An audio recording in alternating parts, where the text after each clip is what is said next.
Cinema Swirl! Hello everyone once again, and no, they will never make another terrible game called Skate, because it's episode number 38! Hello everyone, it's me, your old pal Kevin here, alongside my OTP Sam, as we continue our guided tour of stars' homes throughout Hollywood, California, in the United States of USA. I'm talking about movies, and I'm talking to my main man Sam. How are you doing, Sam? I'm alright. No, I wouldn't classify Skate 1 to 3 as a movie, but I'm glad we're going to be reviewing all of those games on this episode. That's fantastic. Yeah, I mean, your Let's Plays are feature length, I guess, you know. Yeah.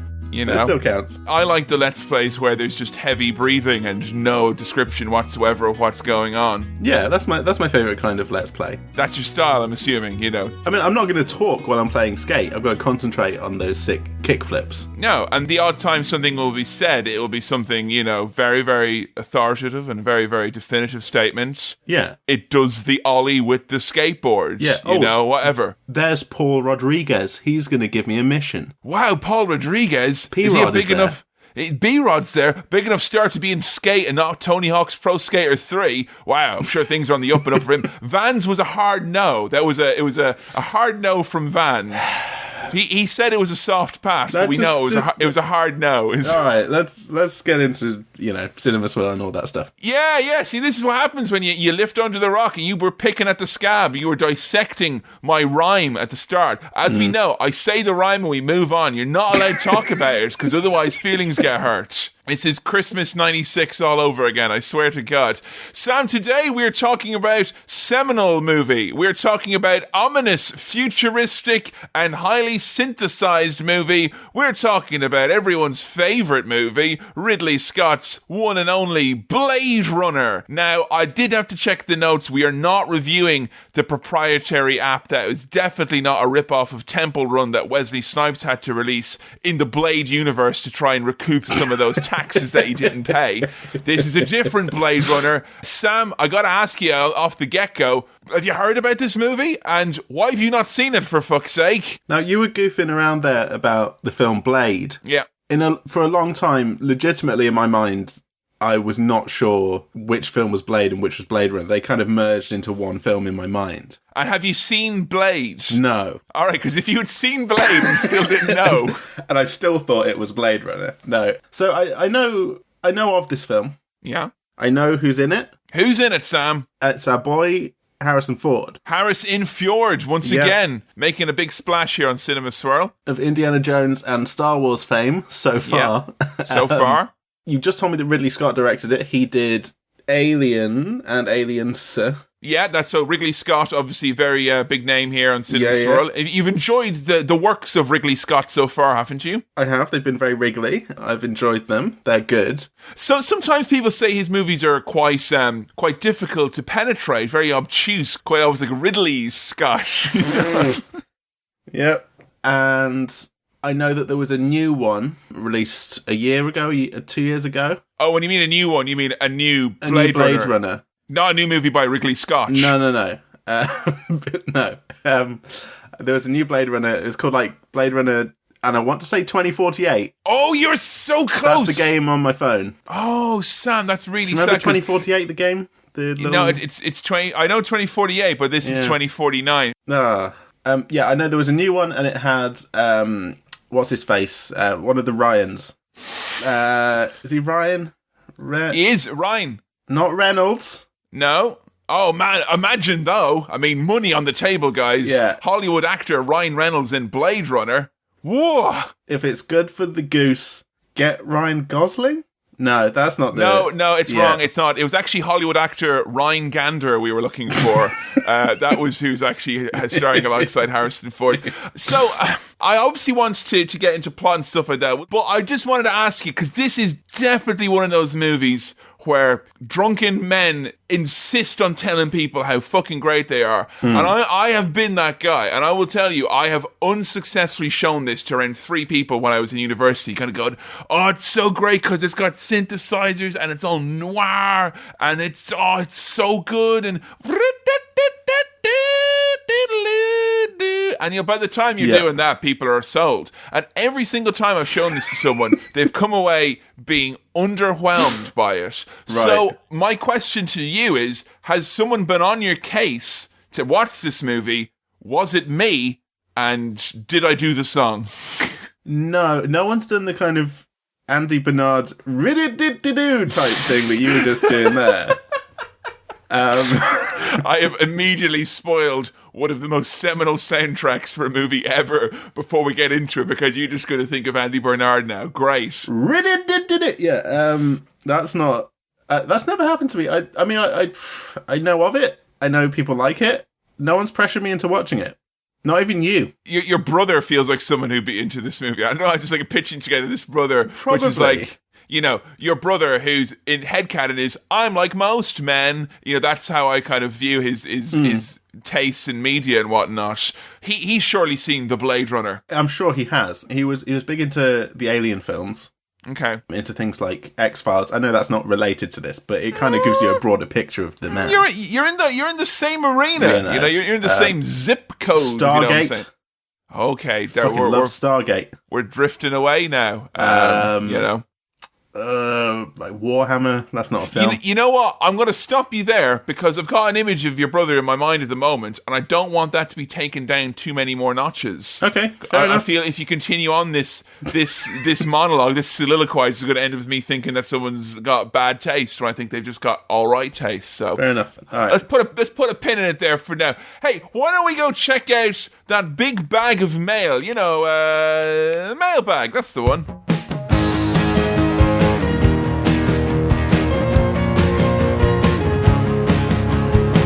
So, welcome to the mailbag. This email comes in... if you want to send us an email... For fuck's sake, honestly. Does this ever happen when people get a divorce and they lose custody and then they look over and go, you're doing a rubbish job.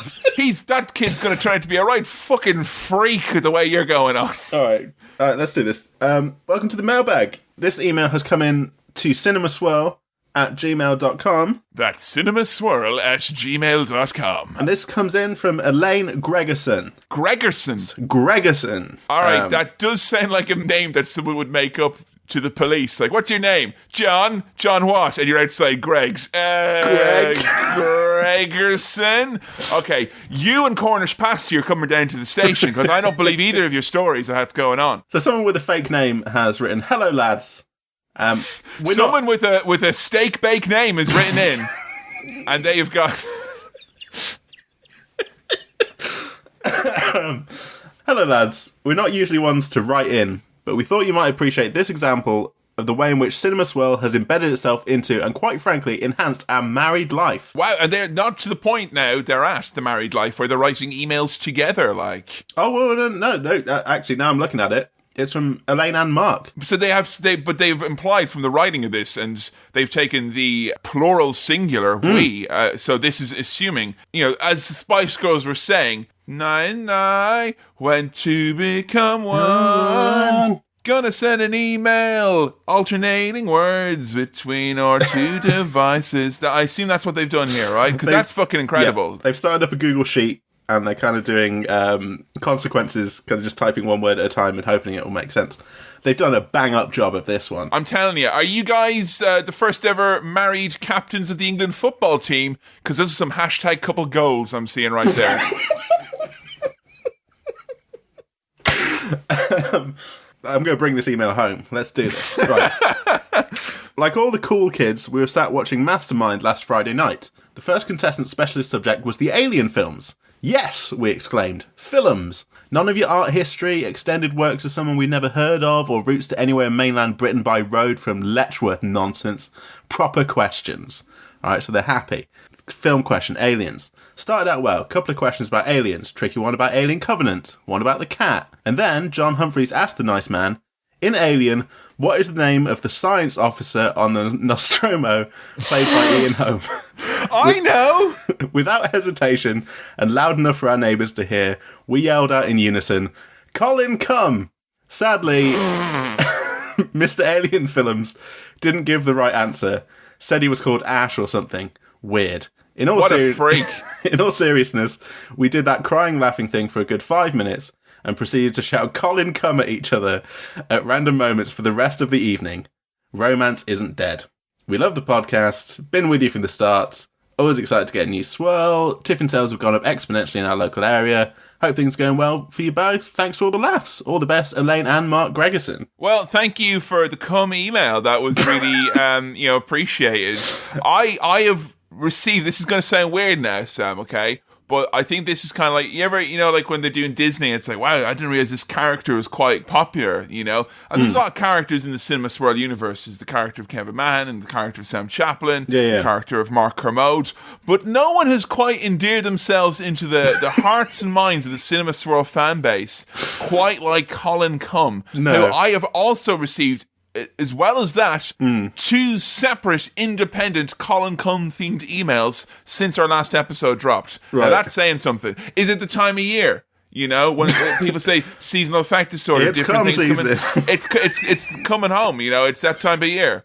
Is Colin coming home? It is. I'm glad he's a regular feature of the show. Even if he is an upsetting image both to say and to envision in your mind. Oh, yeah, totally. Like, sometimes I worry that, maybe, I'm not doing anything with my life and I've not got really any legacy. But the fact that a married couple are shouting Colin come at each other because of something I've been involved in just makes me happy, It warms my cockles. You know what it is, Sam? It's reasons like this why my idea for a dry erase board tombstone really needs to come out. Because, I wouldn't say, put that on your tombstone, Sam, but I would say, pop it on now, and if nothing changes between now and then, well, then you've got a good tombstone headline there, haven't you? You're set. You don't want to forget it now and then be like, let's think about it when we're sad because he's died. No one wants that. Sam Chaplin, 1991 to, let's face it, 2020, Colin Cum. Okay, so I've got another question here from Kevin Poole, who asks, if you guys could replace any movie with the Muppets, but keep one of the human actors, which movie would you pick and which actor do you keep? Oh, easy peasy. Absolutely easy peasy. Mm-hmm. I'm going to say Good, the Bad, the Ugly, and the non-Muppet will be Clint Eastwood. Everyone else is a Muppet around him. Because think about that performance, and that real serious voice, and everyone's a Muppet. It'd be great. And him pointing a gun in a Muppet's face, or like a Muppet sticking a gun right up to his head, and him being like, God damn it, this Muppet's got me. I really think the Muppets would do a bang-up job as Doc and Marty in Back to the Future. I think keep them as Muppets and just have Biff as a human. Everyone else Muppet, just Biff is like a human. Yeah, because Biff is not intelligent enough to deal with real humans. He can only deal with puppets until then. And I'm just saying, another thing I'll say for Clint Eastwood is that he's proven he can handle an off-screen character with the empty chair representing Barack Obama. Because obviously when you're doing the Muppetry, the Muppetry, I assume, is acting with Muppets. They're not there. Much like President Obama. Where were you in the years of 2012? Where were you, Barack? If you don't know what we're talking about, please YouTube Clint Eastwood Empty Chair. It's phenomenal to watch. Which is the debut. It's the name of his solo bluesgrass album, Clint Eastwood, The Empty Chair. So we've got some Facebook questions now. That's cinemaswirl@gmail.com. These are some quick-fire Facebook quick-fire questions from Facebook. And they are because Sam is pointing to every corner of the room. Bang. Yeah. Quick-fire, bang, bang. This one comes in from Ryan Palmer. I'm going to take the lead on this. I'm going to nail this straight away. What does OTP stand for? Now, new listeners might have heard us say, it's my OTP and all that kind of thing. And they'll go, I've not listened to the earlier episodes. I don't know what that means. I don't want to listen to the earlier episodes. Yeah, fuck that shit. I just want what's here and now, right? Look, you go after Cinema Swirl the same way you go after a carton of milk in the shop. You don't go for the old ones. You go for the freshest one because everything else is poison. Exactly. Those old episodes, poison. Absolute. Don't touch them. Ugh. God. OTP, of course, stands for Old-Timey Prospector because we're mining for cinema gold here on Cinema Swirl. And in my case, I am actually mining for literal gold. Yeah. He's...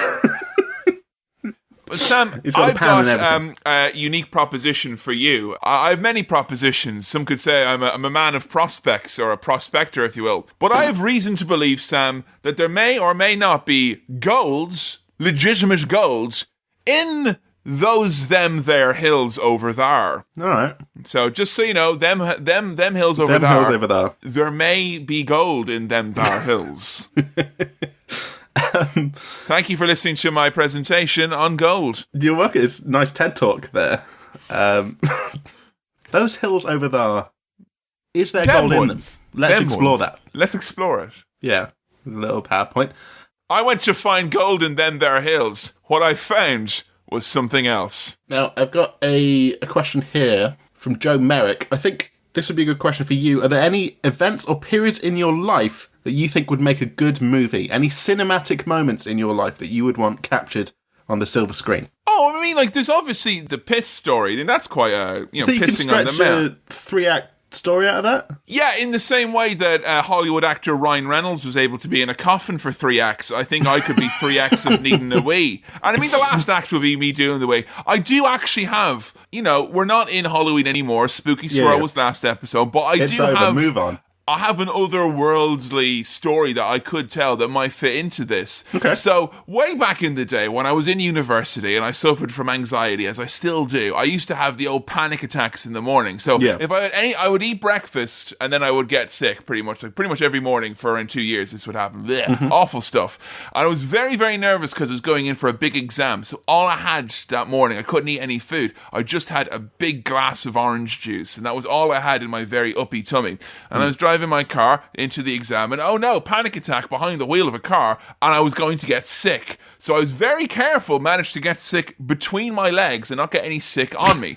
But I did get, Sam, in that part, a big old orange patch on the chair, right? Yeah. And I tried to wipe it off, but it was there. I had a bit of an odd stain in the middle of my seat on the driver's side then, going forward. Now, several years later, I moved to Glasgow. I know what you're going to think. Are you going to talk about the year 2010, the year we had the big freeze? You bet your ass I am. You remember, Sam, the big freeze? They cancelled the Christmas market in Lincolnshire that year. It was a big freeze, wasn't it? It was one of the biggest. It was a big freeze, not just literally, but also figuratively, in the sense of Christmas-themed goods and services were literally frozen.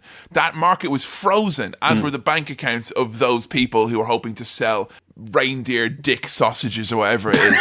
So anyway, I was living in Glasgow at the time, and I still had the same car, right? The car that I got sick in. But I lived up a hill in Glasgow on the West End, and it was very, very difficult to get your car up there. And because of the big freeze, and we were in Glasgow, where the sun comes up at 10 to 1 in the afternoon and goes back down again at 2:30, we were in ice for essentially 3 months, it felt like, all the way from November all the way through until nearly the February it was thawing at that point. My car was literally encased in a block of ice. And it was very, very scary because I couldn't open the doors. I couldn't even see inside. There was so much ice surrounding my car. Yeah. And finally what happened when the thaw finally came and I peeked in the window and I was absolutely terrified because what had actually happened was that a mold had grown and taken over the entire inside of the car. I'm talking about a very vibrant, terrifying, and light-coloured mold had penetrated all the upholstery. And what happened? Was it space ice? How would this happen? And I looked in very, very carefully. And do you know what happened? Where the mold had grown from? That original high-intensity anxiety vomit, the highly nutritious orange vomit, which had obviously not been digested properly and provided a medium, and then the insulation and the water from the ice had provided the perfect environment for my anxiety to take physical manifestation form and try to destroy me, starting with my car, which I used to go to the shops. And I think that would make a good movie. I think, if we get to that point and then the mouldy car takes on a life of its own. And if I thought it was going for the ignition next, it would start up and go to the shops itself. Yeah. This is like a Herbie Fully Loaded situation, but much more sinister. It is. It's like a Day of the Triffids type situation, except I'm not taking anything for granted. I knew it was an issue straight away, and I sold the car very quickly thereafter. All right, thank you for all your questions into cinemaswirl@gmail.com. That's facebook.com/cinemaswirl at Twitter. And on Facebook at cinemaswirl@gmail.com. Thank you very much. There we go. Blade Runner, Sam, I gotta ask you, before we delve into this, a couple of questions. Number one, the plot of Blade Runner. What is it? Tell it to me. Tell it to me now. I genuinely have no idea. No idea. Now, What even is a Blade Runner? does he have a sword? No. So that's not the blade. I mean, do you even know any of the imagery of this movie? Like, what do you know where it's kind of set? What the kind Is of he kind vibe of running is? on the cover? I've not even looked at the cover. Is he running? Kind of running. No, Well, he's running. Not. He's not. He's a Blade Runner. You're thinking of The Fugitive. That's Harrison Ford running on the cover. Right. Blade Runner. Well, I've seen the trailer for the newer Blade Runner, and it's all futuristic, and Jared Leto's in it. Yeah. Inscrutable. He's all kind of scary looking. He's transformed into that role. He has. He's lost himself as he in does it. with every role. He only had like 4 lines in it, but even still, lost. But he was just sending out blades to all the cast to like freak them out. So you don't know what the movie's about at all, do you?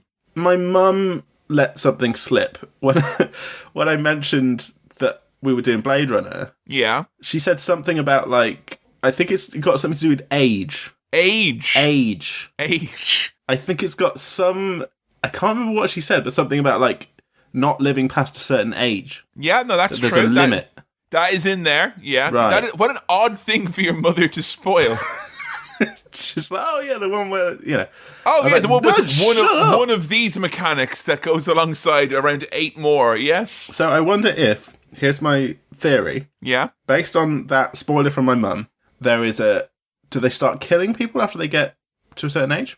Now, I think you're mixing this up now with another movie where it's like with the person, you reach a certain age and you have like a light that shines in your hand and then you get taken away. And that's, again, What's Logan's Run. That's Logan's Run, not this movie. That's what I thought this was. It's not that. Look, Sam, you know Is that it not Tiddly... that? No! Tiddly was Scott like, wouldn't do something yeah, like that. When my mum said that, I was like, yeah, it's the one with you can't live past like 30 or something. And No, that's not it. That's not it. Well, what the fuck is this? It's different to that. It involves Blade Runners doing their job. Right, Logan's Run, he's running. Yeah. Blade, the film Blade, he's got a blade. I know, I would say I would be lying if I said there's no running in this. There's at least one or two brisk jobs. He's a runner. Does he go on blade runs? Does he deliver blades? Okay, this is obviously is he a blade delivery man? Surplus to requirements. Finding out if you know anything about this movie. Does he work for Dollar Shave Club? No, he doesn't. And that brings us seamlessly into our sponsor for this episode. No, I'm just being silly. That's just wishful thinking. It's all that is. It's not even silliness. Now, come on now. So you don't know anything about the plot of this movie. I'm going to say one word, and it might ring true. A replicant? Like a clone? No. Never mind. It's fine. It's okay. Replicant?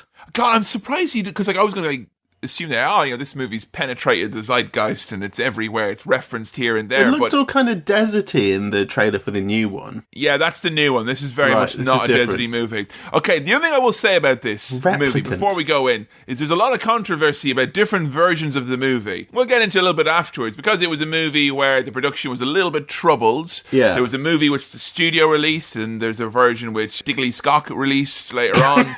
There was then also a final cut. Yeah. I was just wondering, when you pop to the DVD shop, what version have you got? I've got whichever one is on Sky Movies. I'm assuming that's director's cut or final cut then, yeah. Yeah. All I'll say is, if you're watching this and Harrison Ford starts narrating it, although some people view that version as being good, many people would view that the version you're watching is incorrect. So, should there be any narration? There shouldn't be narration. Right, if there is narration, I've got the bad version. You've got you know what? I've never watched the version with narration. A friend of mine swore by the version with narration. Okay, but this is a controversial cut. Yeah, like Mark Kermode's done a whole movie-length documentary about this. It's one of them movies. You know what I mean? So there's tasting notes that go with this movie, so to speak, if you know what I mean. Okay. So just be careful. You might be opening this bottle of movie before the vineyard thinks you should. You know what I mean? Yeah. I assume you got the wine analogy. That's all right with you? Yeah. That's just why they make you taste it before they pour it. Exactly. It's the type of thing where... in case it has Harrison Ford in it. Much like there are many different versions of Pepsi. Yeah. We're talking Pepsi Max, Pepsi Ultimate, Pepsi Neon, Crystal Pepsi, Kingdom of the Lost Pepsi. You know, there's different versions of Pepsi. There's different versions of Blade Runner. And obviously, some people like the version of Pepsi with narration. I find it surplus to requirement. Obviously, is a fizzy black sweet liquid. Gug, gug, gug, gug, gug. Yeah, you don't need 750 mils of this, do you? Gug, gug, gug. You know, it's nice, but surplus to requirements. Yeah. So be aware, be view conscious. Okay. Be a smart watcher. All right. Are you excited for this movie? I mean, do you even know what genre we're coming into here? I'm guessing sci-fi. Yeah, you're right. You're right by sci-fi. The font is a dead giveaway for the sci-fi. Yeah, it looks like a sci-fi movie, and the trailer for the new one looked a bit sci-fi-y. And Squidgy Scott, he's mostly known for the sci-fi the science as well. fiction. Yeah, You know. he's a sci-fi guy. So I mean, I'm kind of curious to see what this is. Well, I'm very excited for you to see what it is. I thought it was the one where they kill you if you get too old. Fucking hell. You know, I'm going to Obi-Wan it. What you said there is true from a certain point of view, but it may not necessarily be the straight-up main driving force of this movie. It's not the way that Ridley Sci-Fi wants you to view this movie, if you know what I mean. So that's not the main thrust of it. It is an element of it, I would say. Okay. So I'm perplexed, I'm confused, but I'm interested. I'll be honest, people might be kind of going, Kevin, you're not pitching this movie up as much as you can. I need to go in dry, you know? I think you should go and try. And also, as well, it's a movie where I'm not 100% sure about it. I was very passionate about it as a kid. I've just realised that going dry is not the phrase that No, that is not Going the blind phrase. was the one, not Going blind. dry. Yeah, I'm not going to pre-moisten you. I'm not going to chew your food for you before you have your meal, Sam.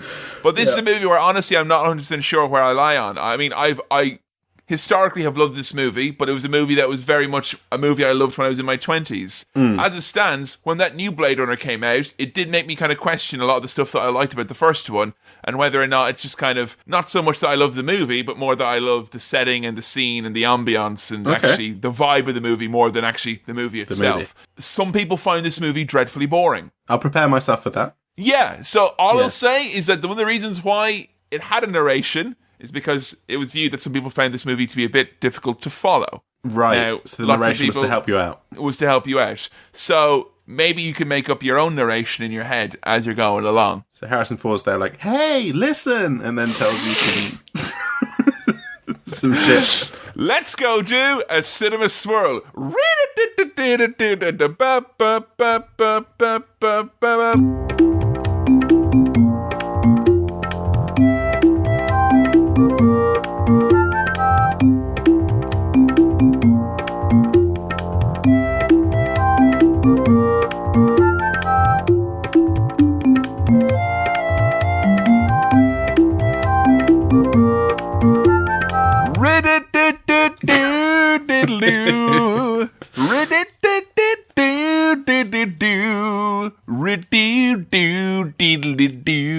We just come back from Figley Scott's very famous, beloved, and incredibly beautiful Blade Runner. Sam, initial gut reaction. Diddly Scott has done a great job here.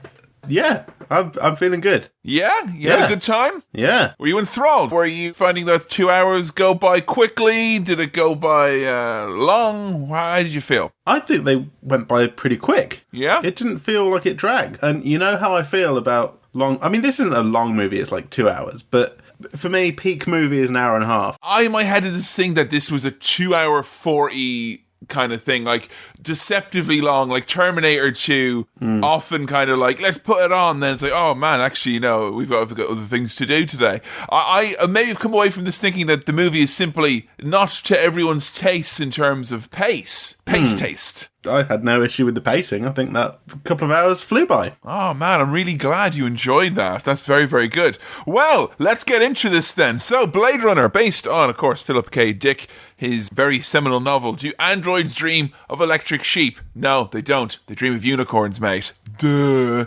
Fucking, obviously. There's a couple of things that struck me from watching this one again. Number one is that we talked about how much Akira was very influential, and we found that Akira's fingerprints were all over everything. Much like the child who had eaten the jam with his hands, the fingerprints were everywhere and very noticeable. I must say, I felt that this was one of the few movies where the fingerprints of this were on Akira. You know what I mean? Yes. Does this precede Akira? It does. This is The movie came pre-Kira. out 82. Right. That's something as well that I want to talk to you about. 1982. That's fucking a pretty looking movie for 1982. It is, yeah. I was surprised when you said that. I thought that this was going to be late 80s rather than early 80s. This is a painstakingly realized and crafted world.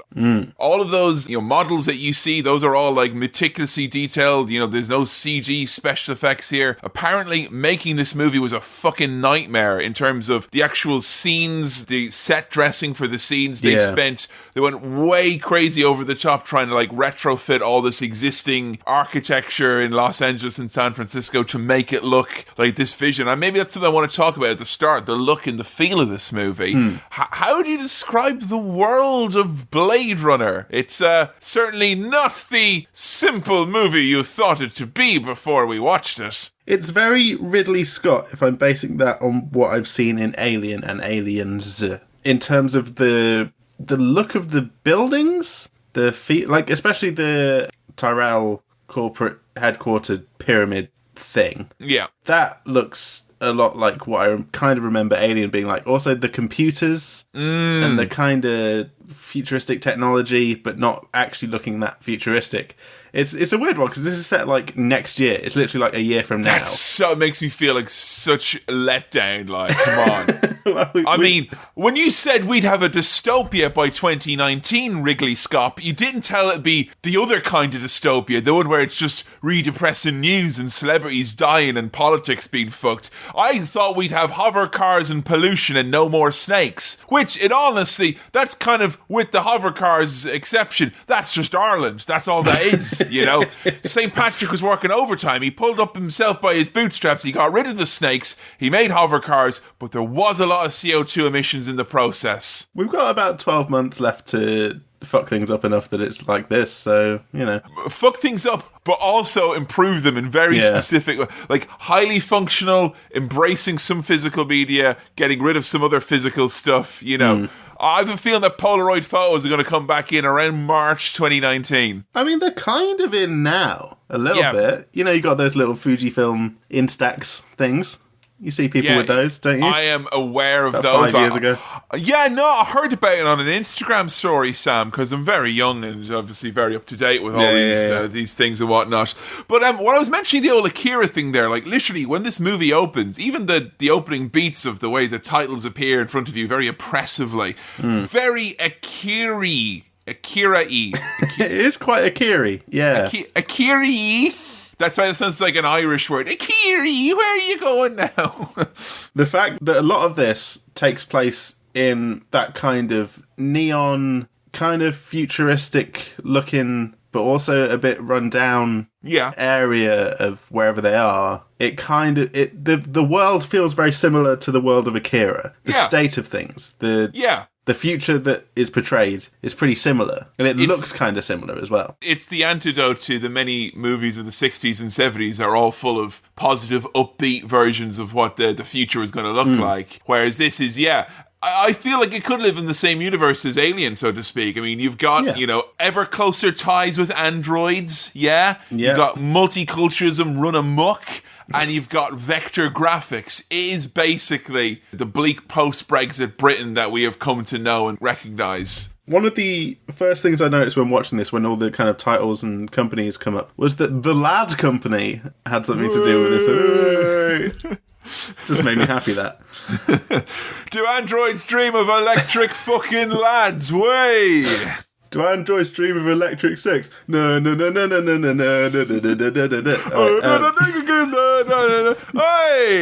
I want to play some football! And take me to the football. Hey! Wow. Let's start a match! A football match! At the football. Okay. Whoa! So to introduce this film, to kind of set things up, to give us some context, give us some background, so we get some scrolly text. Yeah, required reading at the start there, basically. Which, I mean, that has happened in 2 well, 4 of the Harrison Ford films that I've seen. Do you think he insists on it? It's like, I want a bit that they can read at the start so they know what's going on. Well, because he's a carpenter by trade, Harrison Ford, isn't he? So very much, I mean, my extent of carpentry knowledge is putting together some complicated things with IKEA. I'm talking about a 2-person, 3-day build here, Sam. And obviously, being a carpenter like Harrison Ford and Jesus Christ, I would require the instructions at the start as to how to best proceed. And that is the carpenter's touch here at the start. Yeah. Notice we got it with Star Wars as well. Even the ones where Harrison wasn't there himself, the carpenter's touch resonates throughout the saga. In this scrolly text, in this IKEA instruction that we get at the start, we find out that it's robots. The replicant, they're robots. Yes. They're slave robots who have been sent off-world, right? Which is other planets. There's world, and then there's off-world. Off-world sounds like off-brand. It doesn't sound good, like... There's like Pepsi, and then there's off-world soda. You don't want that. You don't want that.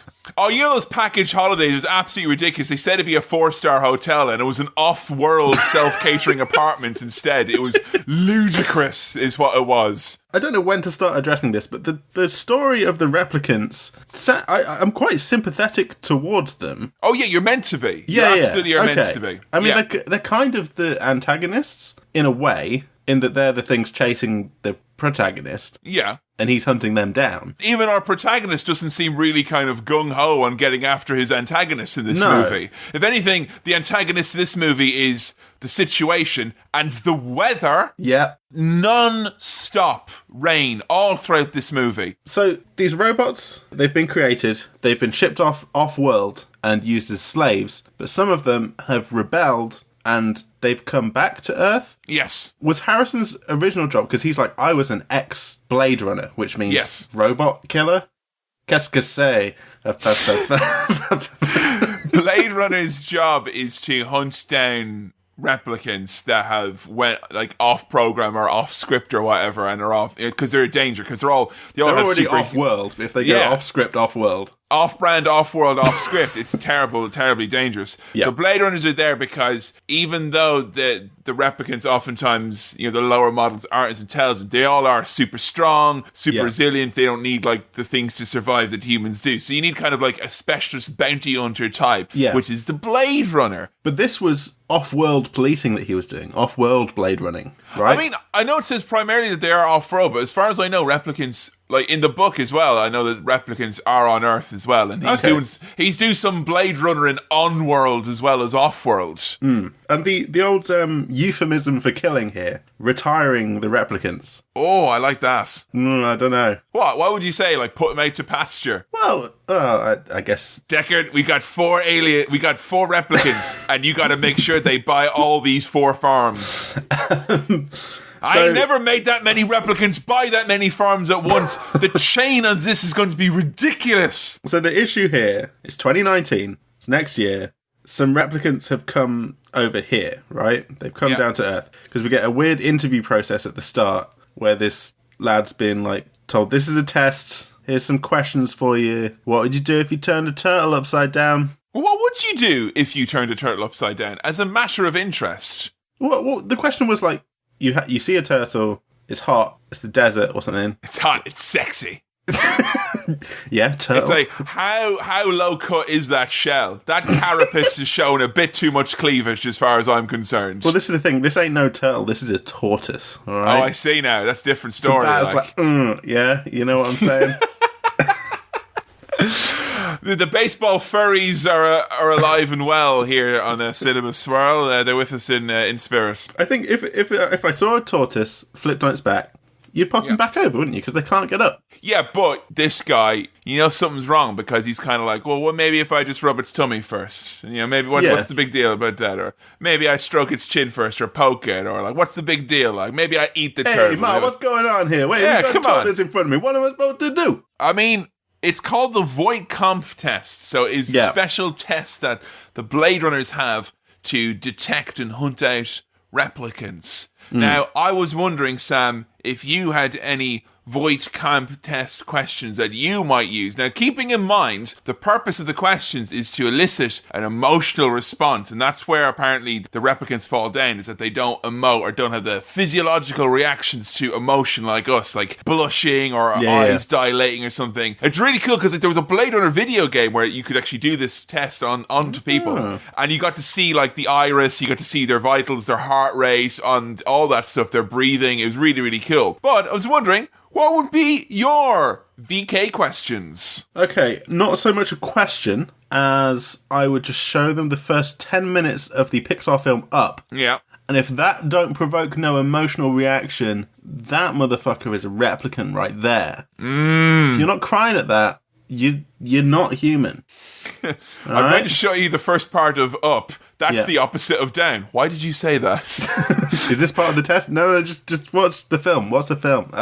Okay, we've got a few here. One, Joe suggested to me you could show someone a movie, right, and it's a fun movie, but then be like, but it stars Kevin Spacey. And then it's like, but it's also produced by Harvey Weinstein. And it's also directed by Woody Allen in, admittedly, his down period. So, all this is coming at you now, you know? Right. Stomach-churning confliction of having enjoyed the movie. Yeah. And then learn about all the bad people behind it. The other one idea I had is that you just go...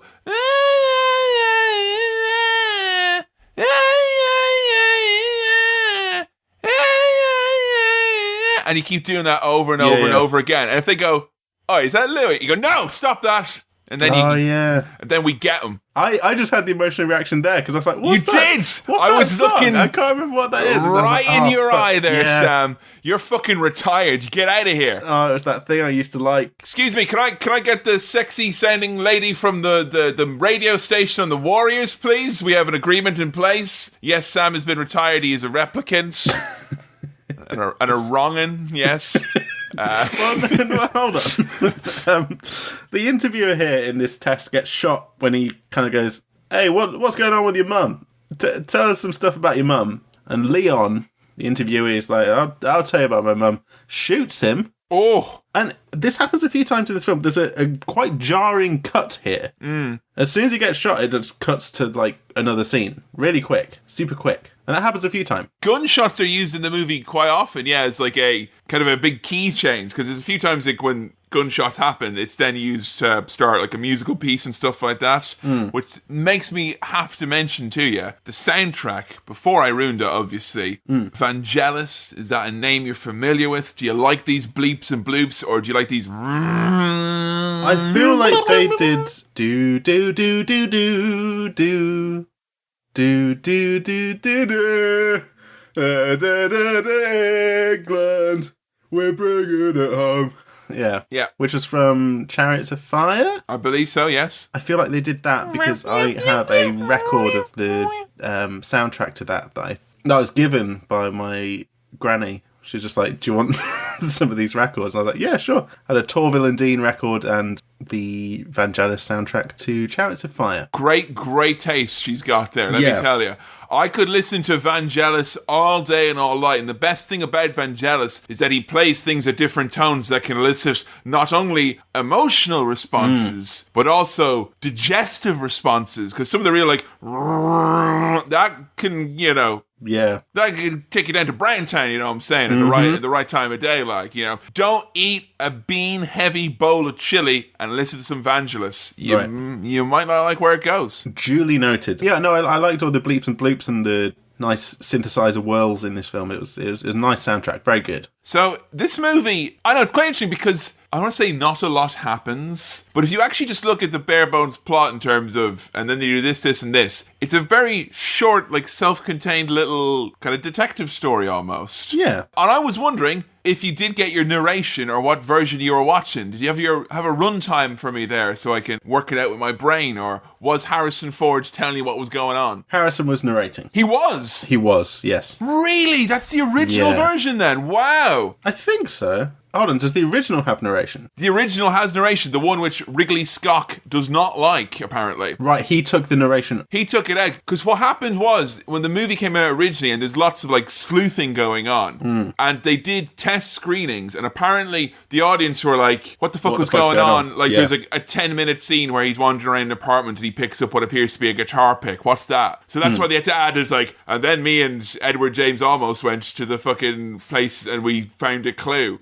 This clue I thought will be handy later because that will help me find out who one of the 4 replicants is. You know what I mean? Yeah. So, how did that impact your enjoyment? Not too badly, but you can tell that the scenes where he's narrating are meant to not have narration on, if that makes sense. Is that because in Harrison Ford's recording you can hear he's like sipping tea and stuff and it's like he's doing it on his day off? He's phoning it in. Yeah, just some light carpentry in the background, like.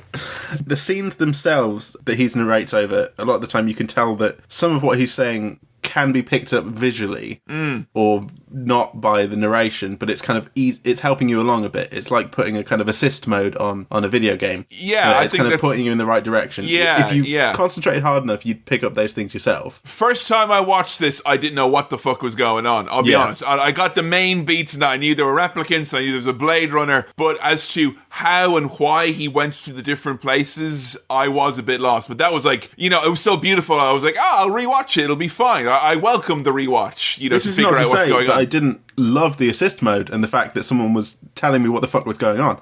That was great. I thought it was really useful. But I can tell how if you had already watched this and you already knew what was happening, you wanted to rewatch it, you would not watch it with the narration. Yeah. You would want to have those scenes because they work on their own. It's really funny because I thought you talking about how you liked this assist mode, I was like, oh no, be careful now, Sam, because we might get a backlash from angry superfans who think that you shouldn't have it. It's basically just like assist mode in actual video games. Where people are like, no, it shouldn't be accessible. It should be hard.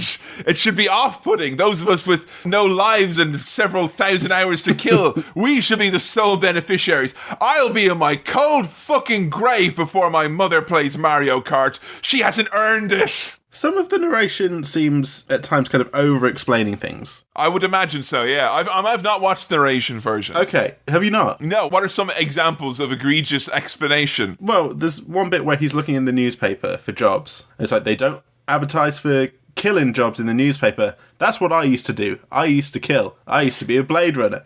I'd kill robots. It's literally like, here's what my old job used to be. I used to be a cop, used to be a Blade Runner. Just turns to you. I'm Rick Deckard. I am a fictional character and protagonist from Blade Runner and also appeared in Blade Runner 2049. I'm portrayed by Harrison Ford. So here's the thing. Other than his kind of thing with Rachel that we'll get into later, do you know anything about his personal life, relationship-wise? I know, but I only know this from the video game and from extended reading, that he has an ex-wife, but that's like only mentioned... That's only mentioned in your version, I think. Mm-hmm. Yeah. There's just a random bit where he's eating sushi, and he's like, sushi, that's what my ex-wife calls me. Cold fish. I'm like, what is that detail for? That's awful. Like, yeah. It really varies in quality of whether this narration is useful, superfluous, or a bit too easy. All right, it just tells you what you already know. The one thing I'll give it, and the one thing I've always liked, because I've seen clips with it where people are like, can you believe how bad it is? The one thing I like about it is that it reminds me of that old hard-boiled detective serial type thing where it's like, where there would be the narration from the gumshoe, as it were, as he's explaining what he's doing. And that kind of, I don't know, more neatly ties this in, because obviously those movies from the 50s or whatever, they weren't walking around in silence set to brooding music. They were telling you every fucking thing that was happening as it happened. Yeah. Like, as I said, it's not bad. It's just sometimes weird or unnecessary. So old Deckard, he's introduced to us and almost immediately arrested by Edward J. Olmos, which is pretty much the worst way that you get a job, is by being arrested. Yeah. And essentially what's happening is we got 4 skin jobs. Yeah. Skin job, of course, is when someone uses the skin to get someone off. Some Harrison voiceover interesting details here is that when we hear that guy say skin job, immediately like, oh yeah, he's talking about the replicants, right? Yeah, obviously. You would just kind of guess that that's what he means. Yeah. But Harrison goes, skin jobs. That's what this guy calls replicants. Make a note of that in your hardback notebooks, guy. That is one of our key terms that we'll be coming back to later on in the glossary. And he also references in the same voiceover passage, like, African Americans and a bad racial slur and compares the two things Whoa, in the voiceover. Yeah, he's Whoa. like, this guy calls replicants skin jobs. He's the kind of guy who would have said that thing. Right, I'm trying not see. to say something here, but you understand what I'm saying. I understand, and now as soon as you said that and your exploratory phase, everyone's got that word right in their head now. Okay, So. and I'm sorry for putting that there, but Thanks I mean, a lot. but it's interesting that that comparison is made. Yeah. I don't know if it's actually really. I mean, everyone calls them skin jobs in it. Like it's very accepted terminology. But there's some. I don't know. I don't want to make too many like comparisons and analogies here, but the fact that we've got like a separate race that's used as slaves, you know what?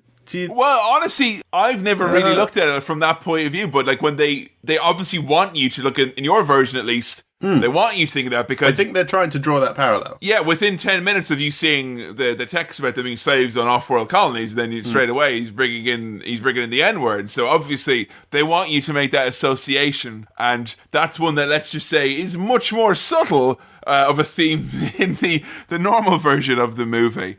So he gets brought in front of the chief of police, who tells him, after he says, "You know what, I'm retired," he goes, "Come on, Deckard, if you're not a cop, you're little people." Yeah, like, what? And they say, "Oh, I guess I have to do police again now." So did you just get bullied into policing again by being called names? yeah, and that's the thing, right? When all of you out there complain about the police and being nasty and biased and racially charged and hateful and non-introspective, many of them are victims of bullying from nasty old chiefs who make them take out skin jobs. Skin jobs, mate, it's meant to be fucking retirement for him. No, not like retirement. He's meant to be having a holiday, I would have imagined. Yeah, no. We learn an interesting detail about the replicants, which is that the newer models all have a failsafe, which is a 4-year lifespan to make sure that they do not survive any longer than that. We get a rundown of the replicants who are out and about. We got Kowalski, who is the first guy who doesn't know what a tortoise is. Ray Batty, Nexus 6, played by Rutger Hauer, and a good god, damn handsome man. Yes. And then we got Zora and Pris as well, who are referred to as being pleasure models. And it's interesting to think that this movie is less on where it's full on whoa, sexy lady robots than Blade Runner 2049, which is pretty much could have been on clips for sale if it was edited down enough. Really? Is it quite full on? I mean, I just find it weird that this dial gets turned a lot more to the right in a movie that came out in 2017 than a movie that came out in 1982. You know what I mean? Yeah, that's quite strange. I mean, I find that quite strange in many ways. I noticed that this... Now, I've still only watched season 1 of Westworld. Yeah. I've not watched the film of Westworld, as we've established. But there's a lot of similarities here as well. I'm not sure when Westworld came out or when the book came out. Oh, Westworld is the 70s. So yeah, Okay. this predates that. Westworld is very much one of the first big movies that pose the what if our AI, which we think we can control, we cannot control. So yeah, that definitely will be an influence here, you'd think. There's a lot, but I think maybe the TV series will have taken something from Blade Runner in the way that it's kind of presented those moral questions about it, to what extent are androids people. I mean, what I like most about this movie is that, it hits on a lot of that existential stuff.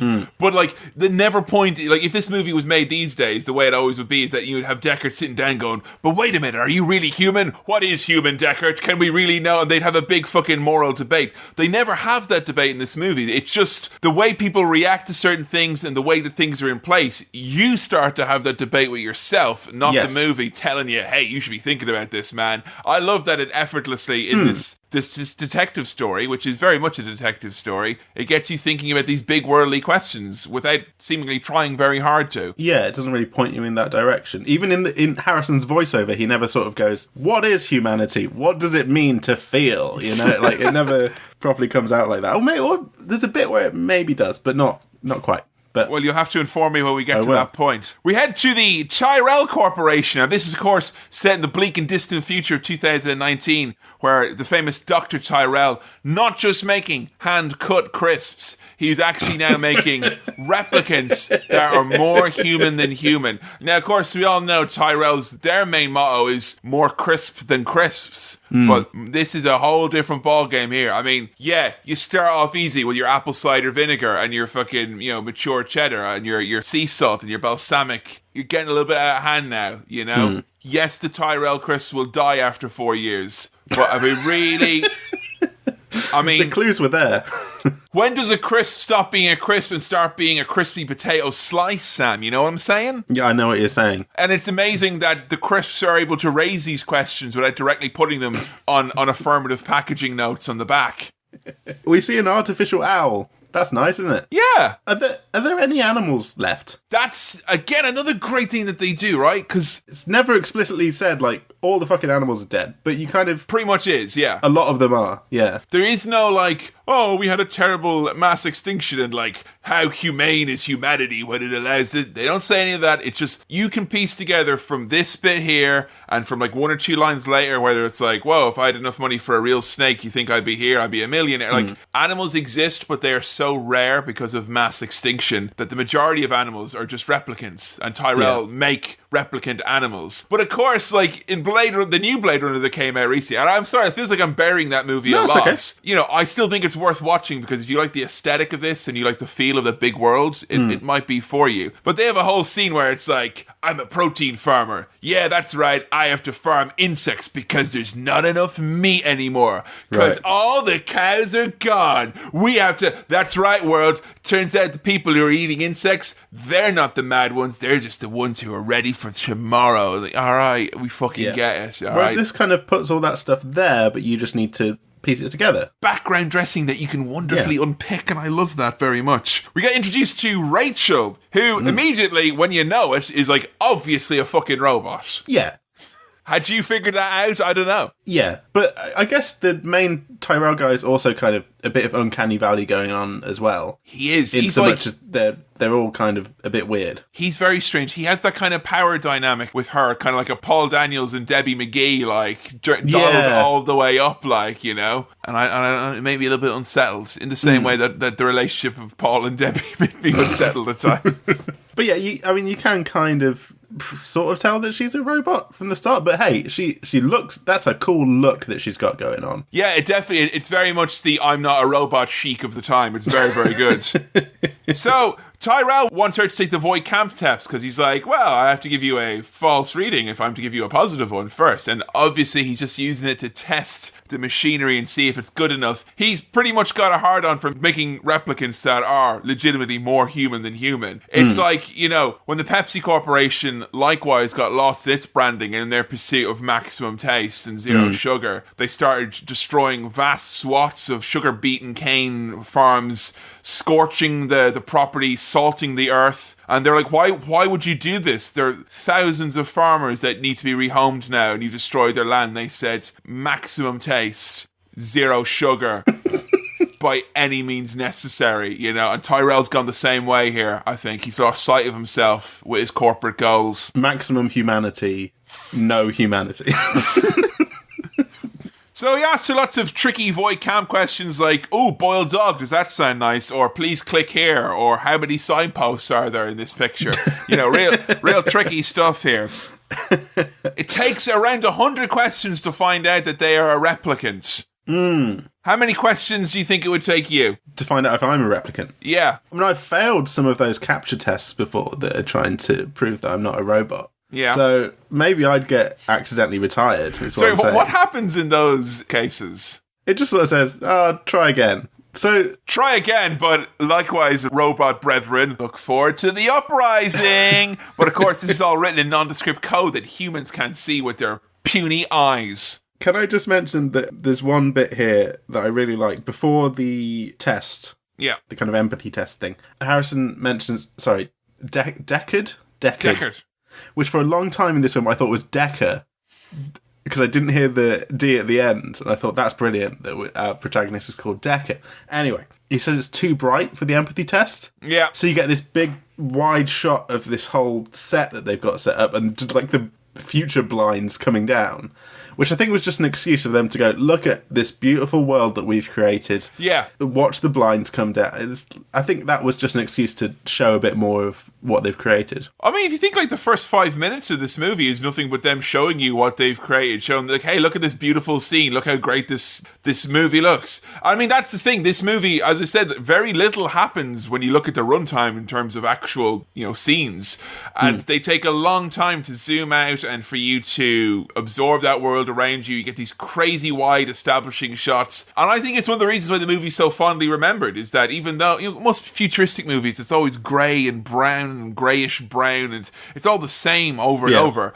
This, for a bleak dystopian future, manages to have a lot of really memorable set pieces, and you wouldn't walk away thinking it was bland or drab, even though it's rainy, decayed, bleak future dystopia buildings. That should be, boring film scenery 101, and instead it's fucking beautiful. I love it. So, turns out that Rachel is a replicant. It took around 100 questions, and her memories that she has are fake. And this is like one of the few moments where you get like, are they going a little bit too far with this shit now? Because Deckard is like, whoa, you can put memories in them now? And she doesn't even know that she's a replicant. No, that's the creepy bit, I guess. And yeah. At one point, he's like, how can she not know what she is? I mean, yeah, you'd think you'd know that. I mean, I know I'm a lobster. I mean, that's pretty fucking cut and dry. Like. Yeah. I guess that makes him question some things in that if they are already kind of identified as replicants and they know it, maybe he's more comfortable with killing them. Does that make sense? Yeah, I know, it does make sense, but I think like what they're putting out here is like the nature of self, and if you're not led to believe that you are a replicant or you wouldn't know that you are, then what else do they need to actually think that? Because they have memories. Like this is stuff that they go into at Westworld as well. Like they provide everything for a machine to assume that it is human and nothing to the contrary. Now I wanted to ask you, this is one of the big kind of fan theories about this movie, and having you watched it with the aid of Harrison Ford narration,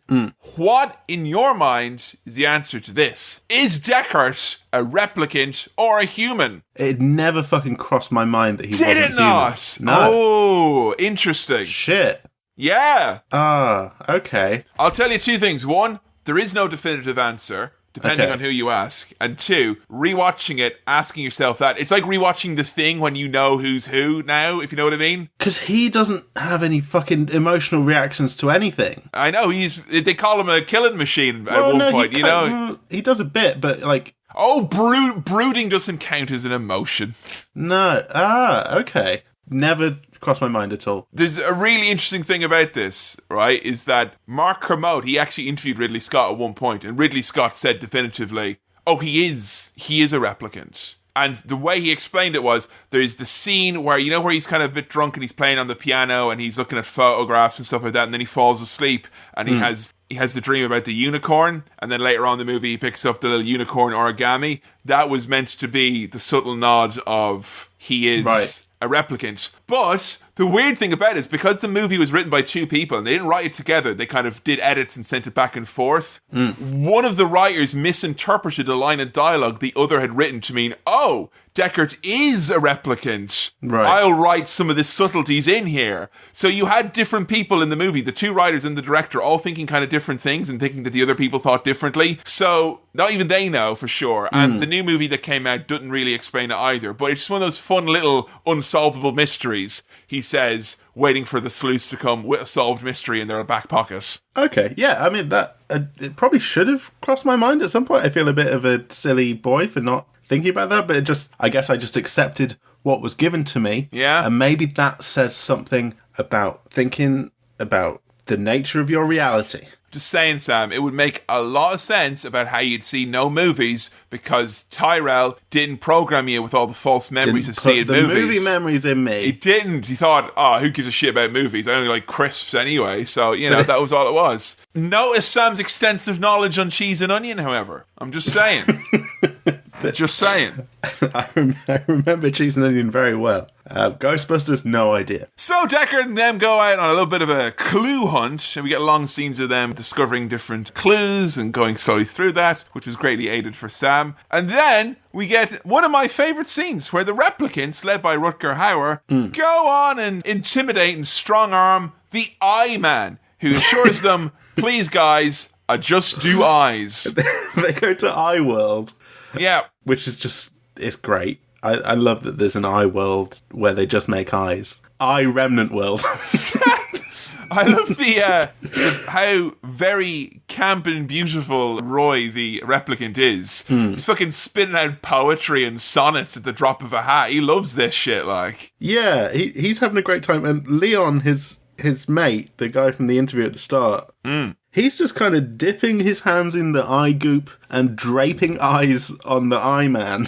Put those eyes down. So I'm the Eye Man. I should know. Leave him. Yeah, don't put the eyes on me, all right? Get your eyes off me. All eyes off me, please. Thank you very much. No photographs either. My eyes are up here and also in all these jars over there. No, my eyes are meant to be in there, not up here on my shoulders.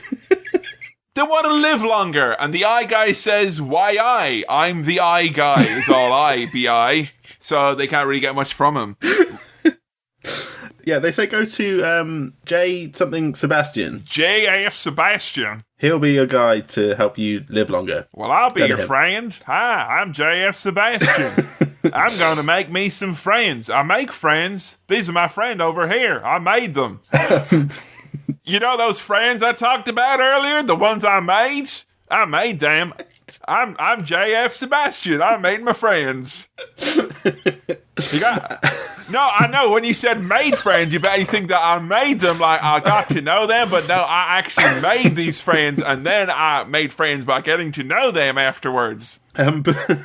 Before we get to Sebastian, Rachel is kind of following Deckard around. With a grey coat. A grey coat. Great coat. And you know what? I was a younger man when I watched this, and I didn't appreciate the finer things in life. Women's coats being one of them. And I'll tell you right now, revisiting this movie as a grown-ass man, some grey coats. Grey coats. It's a belter of a coat, that coat. Fucking 5-star Bobby Dazzler coats. And she's got 3 of them, Sam, as well. 3 of them. So she's kind of sneaking into his lift to go up to his apartment and just be like, hey, I'm a replicant, right? Is that what's going on? And he's like, shut up, replicant. I mean, no, you're not a replicant. Get out of here, replicant. Yeah, he kind of lets her into his flat. He kind of reels off her memories to her. Yeah, it's a bit mean. It's really mean. I think it's quite cruel. It's almost like what a replicant would do. Oh! All I'm saying is this is the worst night in ever, Sam. It's meant to be Netflix and chill, not Netflix and question the existential nature of your being. Netflix and remember that time you saw a spider and it made a web and then there was a big egg in the web and then the egg hatched and all these baby spiders came out and they ate the big spider. Remember that? Your favourite memory that they put in you for some reason? Yeah, well those spiders have grown up and they've got your kids, Rachel. They've got your kids. I'm just kidding. You're not a replicant. It's fine. I'm just joking around. We go to Pris, who is infiltrating J.F. Sebastian's home, which is basically the house from Fight Club expanded over several levels. It is, yeah. It's real grotty, isn't it? J.F. Sebastian, whose motto is, mate, I make my mates, mate. The first rule of Mate Club is you make as many friends as you can. All right, if you're such a great genetic engineer, why don't you fucking genetically engineer that fucking damn patch, mate? It's an absolute disgrace. He's too busy making friends, all right? I'm a genetic engineer. I made friends and I've got pleurisy. See, I have no quality of life. So he kind of bonds very quickly with Pris. She kind of manipulates him a bit. Yeah. She hides in the trash, jumps out at him. Well, see, Sam, she's meant to be a pleasure unit, you see. So she's... Right, so she's... And as we know, as red-blooded men, there's nothing sexier than a woman coming out underneath a pile of rubbish. Yeah. You know? And as you just gently pick the rubbish off them, you fall head over heels in love. Something about that screams pleasure. It is. It's a story as old as time itself. The greatest love story ever told. Like straight from the trash into my heart, if you know what I'm saying. Should I compare thee to a pile of rubbish from which thee emerged?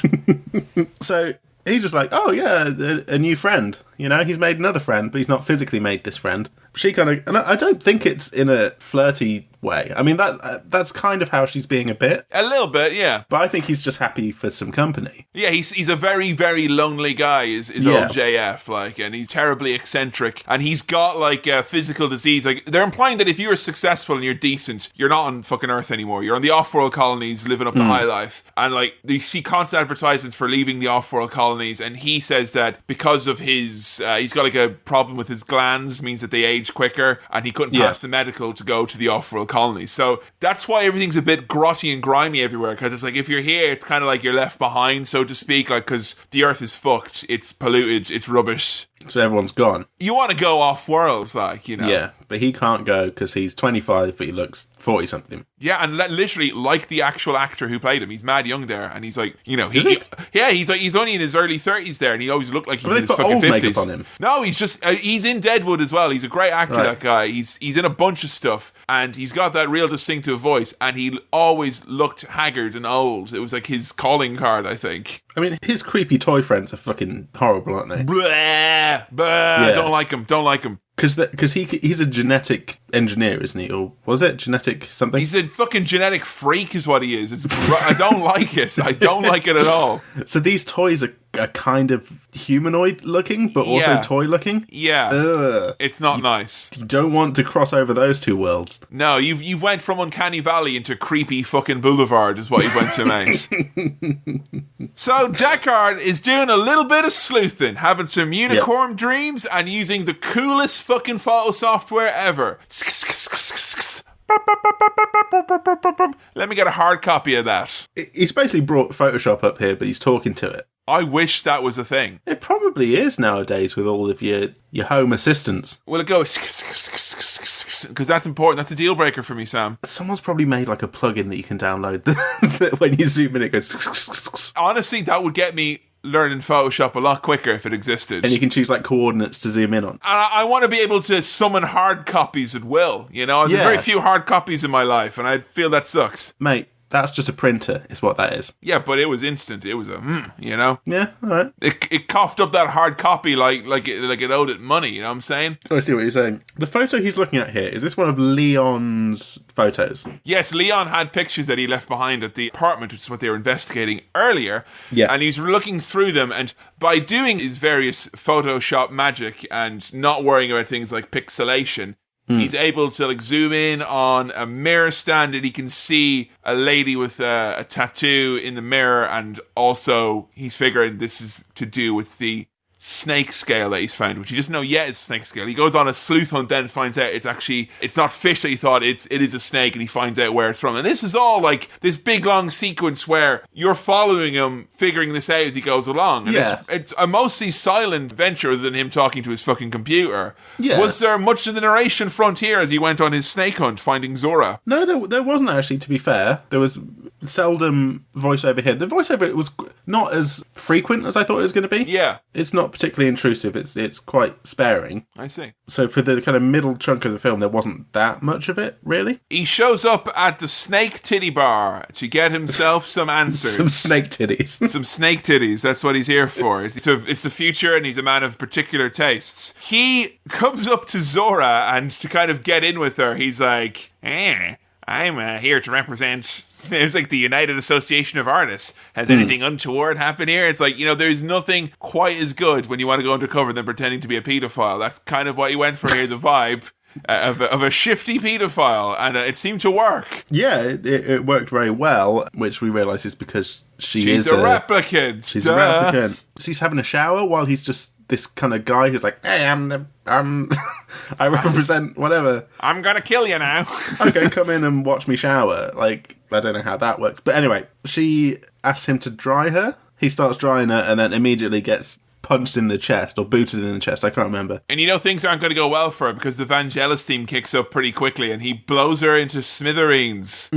There's a kind of... So when he's looking for her, she runs off after she punches him. Yeah. She runs into the street and he's kind of trying to chase her down. But for the whole of the chase scene, there's no music until he shoots her. Yeah. So this whole kind of intense running around chase scene, but there's no music. There's just the kind of ambient noise of what's going on around. There's like the walk, don't walk, cross-light stuff going on. You can hear that. You can hear all the sounds and I was going to say smells, but you can't hear those. But you know, the atmosphere of of that world. I like that they don't use, like, because most movies you have the big because it's a big chase. Yeah, because the chase is happening. Yeah, but they're kind of saying, well, do you want him to catch her? I mean, why? Like, what have they done wrong? Like, other than he's been told these are people that need to be killed, and you've not actually been given like a. Other than them wanting to live longer, they all have very valid concerns. You've not literally been given any sort of other than they can be dangerous. There's nothing triumphant about him gunning her down, and it is kind of like, because you don't hear music, it's like you're just there on the street just seeing this random person getting gunned down by someone, and it's very fucking bleak. And it's at the point where you realise that the movie is not about goodies and baddies, and Deckard, this is the beginning of a bloody mission for him, and it's not necessarily going to be one that is very pleasing, or like, it's not like, oh yeah, go, you got her, you shot her. It's for an era that kind of glorified a lot of violence. It feels like this is the most unglorified death ever. Yeah. So when you watched this, there was no voiceover, right? Yeah. There's nothing. Nothing. So he shoots her. And what the voiceover, and you always think he shoots her, it's like, oh, yikes. After I shot her, she was pretty much done for. I shot her again, and, oh boy, was she gonna die. How about this song, huh? Big up to Vangelis. It's available now on Spotify and iTunes. There's a little bit of kind of guilt here coming from Harrison in the voiceover, where he's sort of saying they call it retiring a replicant, but that doesn't make me feel any better about shooting a woman in the back. And so I think he does feel some, and he refers to her as a woman, like, so he knows, I don't know, there is some sympathy in there. That voiceover, I know, was hastily made post-movie, and I'm pretty sure one of the reasons he has issues with the voiceover is that it doesn't necessarily, like, I know the voiceover version, Deckard is definitely not a replicant in that version, because of the things that he says are so fucking emotive and on point and laden with guilt and whatnot. It can't be. I'm now thinking, if I'd have watched that with no voiceover, I wouldn't know exactly how he felt as a result of that gunning down, and the silence would tell me more than him saying, oh, I felt a bit bad about that. Yeah, honestly, that voiceover there is like the worst place to have it. That feels like it would spoil a lot of that scene for me personally. So Rachel saves him from Kowalski, who tells him very kindly, wake up, time to die. Is that an iconic line? Yes. Yeah. Is that iconic from this? It is from this, yeah. Okay, yeah. He's been implied from the chief of police that Rachel is gone now, she's disappeared from Tyrell, and it's expected now that he's going to kill not just the replicants originally discussed, but Rachel also, because she's dangerous to be out and about. So they're ramping up the kind of morally ambiguity of his job. And this is compounded when they are back in Deckard's flat. She's like, if I was just a little bit of a runaway, would you let me go? And he was like, yeah, probably. And then we have what could best be described as a very tense, aggressive, and unlovely love scene. Yes. I'm not a fan of this one. No, me neither. Yeah, he tells her, I wouldn't come after you if you ran away, which is not the romantic statement that I think he thinks it is. He's like, oh, someone else would. And then he whispers in your ear, take your chances. So he kisses her, which, first off, I'm pretty sure is probably what they teach you not to do on, like, day one of Blade Runner school. Yeah. They're like, don't kiss him. That's a bad idea. But then he's properly forcing himself on her and kind of making her say that she wants that situation to happen. Yeah, it's a bit strange. Is really weird, and it's very non-sexy, is what this scene is. And that's one of the strongest indicators that Deckard is a replicant, is how unsexy and awkward he is. Yes, and I definitely don't think this is just me being like a millennial looking back on something from the past and going, that's a bit problematic. 'Cause, like, I think at the time you're supposed to think, this is not good. Yeah, I mean, it has the awkwardness of, there's several bounds and lines that are being crossed. Yeah. And she knows that, the way she starts off, it's like, I know this is weird, this is wrong, we shouldn't be doing this. But she's also, like, not necessarily positioned to say anything about it. It's, the ending of this in the different versions is in different levels of ambiguous, but generally speaking, they are an item and they are in love and they escape together. So you can view it from the point of her not realizing it yet, but even still, that's the creepiest language to describe something like that. To add some credence to the whole he's a replicant theory, his romantic and sexual interactions here are that of a robot who doesn't know what they're fucking doing. Like, it's not good. I'll tell you who's got great robot interplay. It's one of my favourite scenes where Roy shows up at JF's and him and Pris, he tells her how, like, there's too fewer of them now. And the way they talk with each other, it's like the closest thing I can compare it to is My Parents Are Aliens, where they're just like, they're talking ever so slightly weird and not humanly. Like, she's like, there's two less of us. That means we'll die because we are stupid. And they're so odd and so non-human. And it's like, only when they're amongst themselves, you realize how obvious it is that they're not human. Whereas when they're amongst humans, it's less obvious, I feel. But it's quite cute that they have that, they clearly have a bond that is based on the fact that we're both not human. And they do a kiss, and that seems nice, right? Yeah, it's... that's fine. That seems all consensual and okay and nice. Maybe Rutger Hauer can show Deckard some of those smooth Dutch moves of his. Also, Pris can retrieve boiled eggs straight from the pan. As a boiled egg fan, I'm just saying, that's a pretty impressive skill for around the house. That would come in pretty handy. So at this point, Roy, who's in the toy house with the toy boy, he explains that what he wants, what they all want, I think, is more life. Yeah. They just want to be alive longer because they don't like the fact that they've got this 4-year expiration, which is just not long enough, right? Oh, 4 years. God. Yeah. That's right. You had a 4-year expiration date and you kind of start, like, assuming you are a replicant, as honestly, we have plenty of evidence to assume you are. Quite a lot, yeah. You know, this pod's been going, I guess no, you'd be dead by then. Assume that when we came back recently, or from our recent hiatus. Yeah. So maybe we're talking about you're 6 months in, you got 3.5 years left. How do you spend those as a replicant? Knowing for a fact that you can do replicant things like taking boiled eggs out of the pan. Oh, it's tough now, isn't it? I can take boiled eggs out of the pan, but can I put the Skate 3 disc into the PlayStation 3 and just play that? That's not a bad way to spend it. If I've got 3.5 years left, and I know that I'm probably going to be, heel flipping. Yeah, grinding. Doing some pop shove-its. Yeah. Some backside It's tail slides. It's whatever nickel and dime fucking ham and egger they got on Skate 3. Whatever he'd want, yeah. Paul Rodriguez. Yeah, big name P-Rod. there, Paul. Yeah, great. Yeah.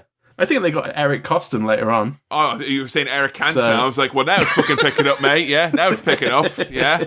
Mate, I hope he pops that wheelie the same way he does pop that collar, huh? As a serious answer to your question, I think if I was a replicant and I knew I only had 4 years to live and I'd rebelled and broken free, yeah, I'd want to come to Earth and fuck shit up. I'd want to get some answers, you know? Yeah, let's do it. I'd think, well, I'm going to die anyway. I may as well go down to Earth and kick off and try and get the people who made me to let me live a bit longer. Yeah, honestly, I would do that, and then I would do what Rutger Hauer does, which is fuck up an old house with no repercussions. Yeah. Now, we're coming up to the festive period, and as a little test at home, because Sam and I will do this with our dads, when they ask us what we want for Christmas, why don't you do like us and say, I want more life, Father? And see how your dad reacts. We'll see how he reacts, I'm just saying. So yeah, they're showing up at Tyrell's, strong-arming him. And then after Tyrell reveals, essentially, you can't change someone's it's in their DNA. You can't change it after you've already been born. The only way we could change it is like the next generation or something like that. And he's like, he embraces that father role. He's super proud of Roy. It's really weird, their dynamic. Those who shine bright. Twice as bright. Those who shine twice as bright, the flame lasts half as long, kind of. Yeah. And it's like, you've shined so bright, Roy. You're a real good boy. I'm your dad. I'm really proud of you. You've done well. Good on you, Roy. I love you, Roy. And that's You're my boy, Roy. And then he crushes his head like a rotten old pumpkin. Yeah, he does the... spoiler alert, in Game of Thrones, there's a bit like this. Yeah. And it was similarly horrific. The pressing thumbs into eyes. It's worse here because it's an old man, and it's like Yeah. Now I say like squashing a rotten old pumpkin because further to our more recent episode of Spooky Swirl, I did for the first time this Halloween carve my own pumpkin. Hey! Congratulations. I know, it's feeling really good, and it got all rotten in the end. It was like, ugh, and I threw it in the bin and went, pfft. It was great. It was awesome. Yeah. And I carved it to look like my dad, which was great. Right. Because most people would have thought, oh, it doesn't really look... But my dad, right, he just so happens to have a head. I'm not saying he's got a big head like a pumpkin, but like if he scaled down a pumpkin to fit perfectly on a 5'5" body frame, he has got the same kind of dimensions. So it was actually really easy to do, you know? So I was really proud of that. Sleuthin' Jack arrives at the hotel, and he ain't here to check in. He's here to check out what's going on with these skin jobs. And kind of ruins it for himself by going through the creepy doll room quickly. Oh, and Jawas tried to nick his car. He's like, get off here. They're like, Utini, fuck off. Yeah, that's a nice little scene. So Pris has disguised herself as a toy in Sebastian's Toyland. But not like a fun toy, like a street shark. A dangerous toy like that 70s Boba Fett that took all those kids' eyes out. And, it's a nasty toy. Which is, I mean, the way she dresses up as a kind of creepy doll is quite scary and also very clever. Yeah, and also, I'm going to say this, right? I've watched countless Batman, and I've read lots of Batman. I'm a bat freak. Yeah. And I never, until watching it this time around, was like, Pris, that is pretty much, I'd say 70% of the DNA of Harley Quinn. Yeah. She is strange. She's obsessed with this kind of domineering, aggressive, oddball type. She does lots of flip-de-doos. She's got the white makeup and the black thing over her eyes. Yeah. She's kind of childlike in some ways, but very scary and violent in others. That is like totally where that came from. Yeah. And I you know what? I'm going to stake my flag in this because I've not heard that said lots. What is that character being an influence on at least? Yeah, I don't know when the character of Harley Quinn was written. Oh, that was for the Batman animated series. It was an original creation for that, for one of the first season episodes. So later than this? Oh, yeah, that's like, you're talking mid-90s at that point. Okay, yeah. So the closest thing there is for that is, I mean, I know that Pris is an influence on Harley Quinn. I'm saying that. I'm planting my flag here as a commenter. In the same way that Kevin Smith planted his flag and said that Harley Quinn was an influence on him beating off 10 times. So, just thought I'd point that out there. Not all Kevin podcasters are gross creeps. Some of us have insight about movies and films. So Deckard kind of realises that this toy is not like all the other toys. What a way of putting it. And gets a big kick for his trouble. And then when she's like choking him to death with her legs, and then she's like doing these crazy backflips and screaming, and then he shoots her, and her death is so fucking unsettling. It's like, it's so like haunted, non-human. Yeah, it's the closest thing I can compare it to is like she's almost having a seizure, or something. She's kind of flailing around on the floor. It's kind of gross. A very impressive brief fight scene here.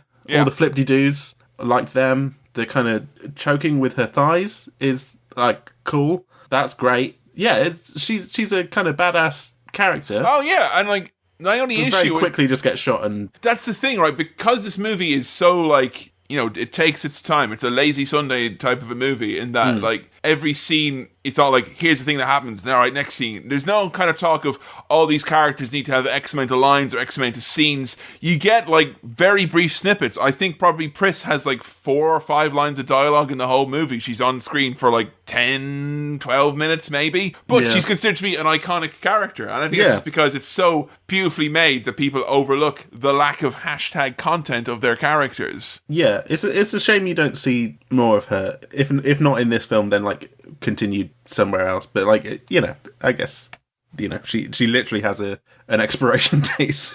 So Boylan Roy is boiling mad now, let me tell you. All of his mates are dead, and he's not waiting around for JF to make him any more friends. So he is in his pants. he is pissed off. You see that his arm is shutting down, so his death is actually very imminent, which is very interesting because the whole time he's talking about extending life, he's like, Pris has very little time left, or he cares about her more than himself, which is like, oh, like he's actually one of the most empathetic characters in the movie, despite being the apparent antagonist. This was the point here where I was really starting to feel especially bad for the replicants. You're feeling like a Roy boy at this point, yeah? I feel like a Roy boy. I'm thinking their motivation is completely justified, as far as I can tell. Can't say the same for fucking Rick Dickhart. No, you can't. And it's a strange one because, Harrison Ford is the protagonist here. Yeah. He's the hero. So you assume that your sympathy should lie with him.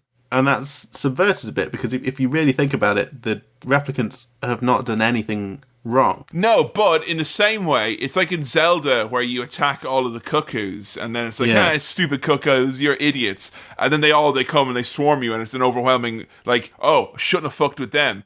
In the same way, Roy, while being an empathetic character and very understandable motivations, he's fucking terrifying. And he's very scary. Rutger Hauer running around in his pants, fucking breaking like he dislocates 2 fingers, and that's so horrible. Now it's fortunate that Deckard manages to relocate his fingers in the next scene, but him like smashing his head through the fucking wall, him stabbing himself in the hand with a nail to get the feeling back, he is absolutely so scary. And like you just want, in some ways you're hoping that Deckard is almost just fucking hurry up and die, because the more you're running away, I'm worried something worse is going to happen to you. The fact that he's running around in his pants is more kind of terrifying, and not in like he's in his pants, that's scary. Like it just feels like he's ready to fight, like I don't know, there's something about him just like getting very primal. Yeah, honestly, Rutger Hauer, right, him there, it's never happened, I set the burglar alarm every night when I go up to bed,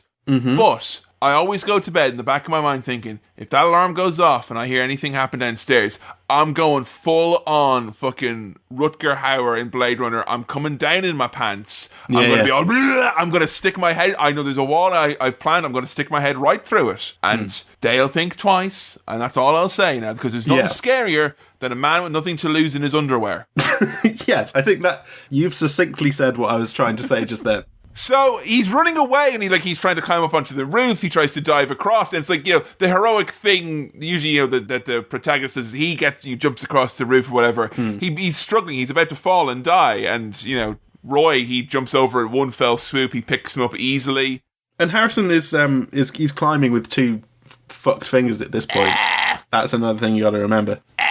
Particularly dangerous. And he gives, this is considered to many to be one of the most, not just the iconic speech or quote from this movie, but one of the most iconic speeches or quotes in all of film, which is, I've seen things you people wouldn't believe, so I have. I've seen cattle in Dunshaughlin, the new Quinsworth in Tullamore. All these moments will be lost in time, like tears in the rain, so they will. He dies. It's very beautiful. He expires at that point, doesn't he? He says time to die, but it's himself he's talking about. It's his time to die. He says, do you know what it's like to be a slave? It's to live in fear all the time. And oh man, it's very much if it is to be an analogy with slavery or whatever, it's like the kind of the uprising and like the we could. It's not through violence that this means is achieved. It's through showing that we mean business, but also he's using his words and he dies peacefully. He could have killed him at any point in time, and he doesn't. Yeah. Which is, a lot to be said for that. Do you want to know some Harrison voiceover here? Please. I'm really glad and lucky that boy, my goose was nearly cooked there. I nearly bought the farm. He says, I don't know why he chose to save my life. And I'm paraphrasing here, obviously, this isn't a direct quote. I think at that moment, he must have loved life more than any other time. Not just his own life, but any life. That is so rubbish. That is so... It's like, I know someone's just done a really great speech there, but I thought I'd come in, guys, ding, ding, ding, ding, with my glass, and a much worse speech. Thank you very much. Thank you. With my bad essay about what he said and, what I think it meant. Fucking rubbish. In conclusion, he likes life. And not just his life, all life. In conclusion, Blade Runner, truly I was the Blade Runner all along. The blade I was running from was the blade of my own undoing. And then Edward James almost arrives and goes, It's too bad she won't live, Rick. Too bad no one ever does. Yeah, so, hold on. That Hold character on. Hold on. That character, is his name Gaff? I think so. Detective Guff or something like what? I just call him Edward James Olmos because that's who he is to me. He's a character who I remember the first few times I watched, I'm like, what the fuck is his deal? Why has he got the final line in the movie? What's with the origami? Why is he speaking Chinese all the time? Then he speaks fucking, in the end he speaks English.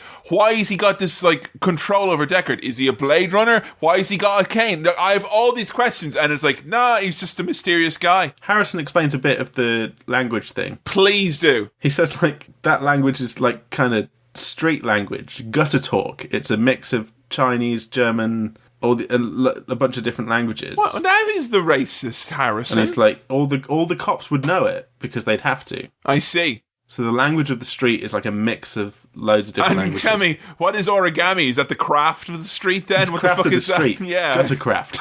Gutter craft, like. All the cops would do gutter craft. You see down here where there's origami of drugs, it means they sell drugs in this place, So in my version, it's like they run off into the elevator and that's like, it ends really, and they replay the line, it's too bad she won't live, but then again, who does? And implying that they escape together. Now, I know there's a version where it's literally like the two of them are in like a lovely sunny valley in a car, like, haha, is it so great we got away for the weekend?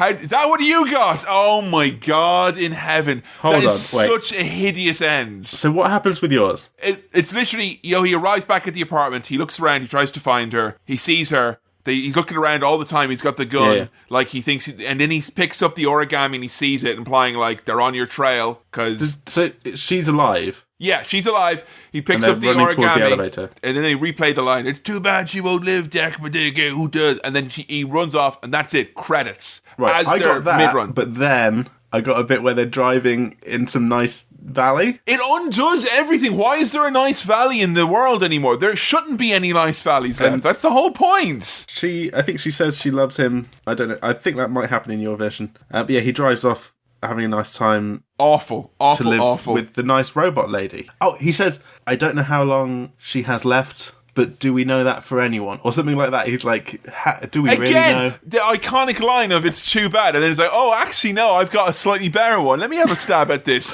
I love my girlfriend.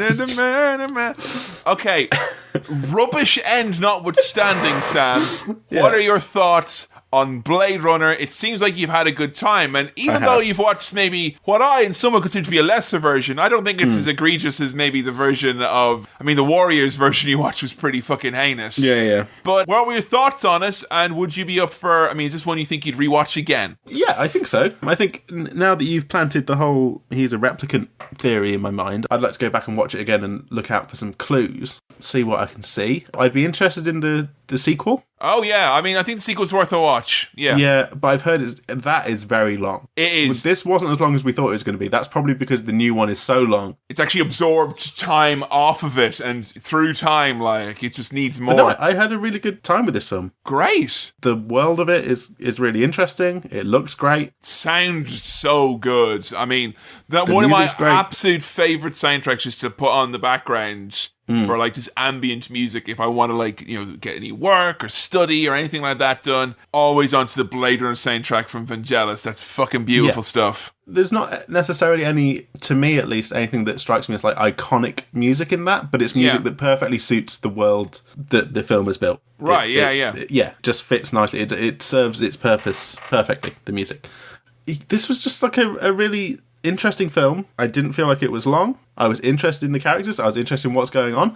There's various themes that come up about the motivations of different characters, what's going on. Some people watch this movie and they often come away with, and this is like the times I've tried to show it to someone, it's like, I enjoyed it or it was good, but I don't see what the big deal is, kind of implying that because the story itself is maybe kind of smallish, and it's not a big epic, Star Wars or a big epic, Alien's got a world that is, built and continues to expand, whereas Blade Runner, until recently, was this one little 2-hour movie set in this very, very defined and articulated universe. But did you kind of get the big deal around it from watching this? I think so. I think part of the big deal is the world of it. and the concepts of it. But there's the fact that I think you described it as kind of a noir film at one point, like a detective story. It's one of those neat little neo-noir detective stories, but set in a sci-fi future world. Part of me always wonders watching this, though, if this would be the firm favourite and the kind of, this is a serious Mark Kermode movie, if you know what I mean. The one that people love to dissect and go and see talks at the BFI about.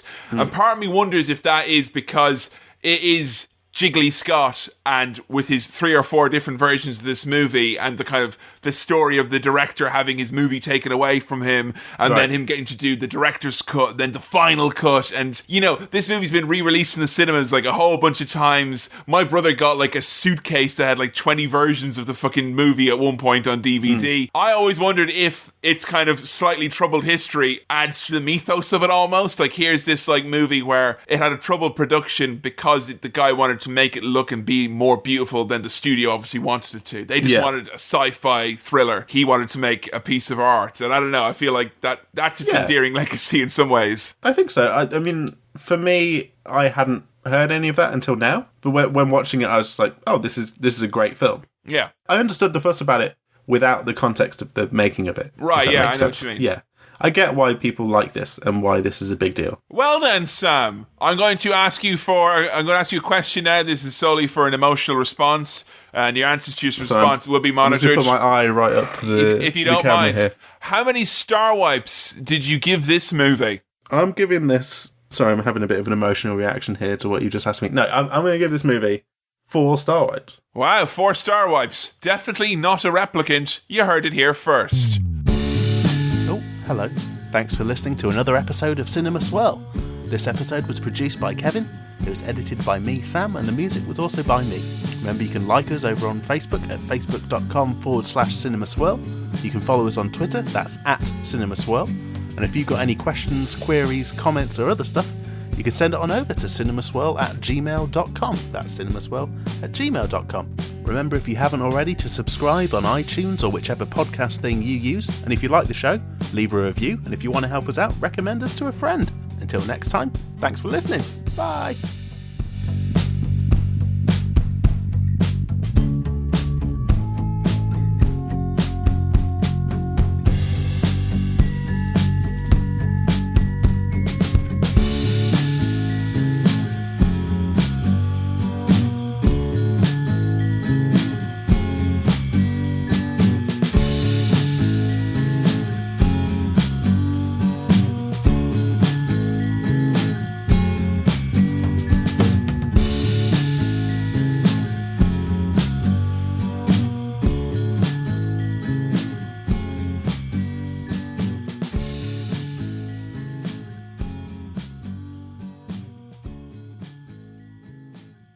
It's got a big bright light just overwhelmed you there. It's the Gmail thing. Are all of the emails window coming into one of those like white orbs they have in Saudi Arabia now? Like,